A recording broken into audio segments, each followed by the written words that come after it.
IPL தொடரோட 5வது league போட்டியில குஜராத்தை 11 ரன்கள் வித்தியாசத்துல பஞ்சாப் அணி வீழ்த்தி இருக்கு. அகமதாபாத்தில் நடந்த இந்த போட்டியில முதல்ல பேட்டிங் பண்ண பஞ்சாப் பேட்டர்கள் அதிரடியா ரன்களை குவிச்சாங்க. ஓபனர் பிரியன்ஷ் ஆர்யா செம ஸ்டார்ட் கொடுக்க 1 டவுன் வந்த கேப்டன் ஸ்ரேயஸ் ஐயர் ருத்ர தாண்டவம் ஆடினாரு.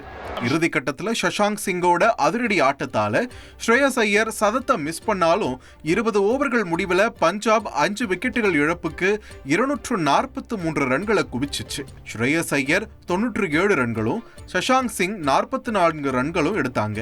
244 ரன்கள் என்ற இலக்க நோக்கி ஆடின குஜராத் அணியும் ரன் வேட்டையில ஈடுபட்டாங்க.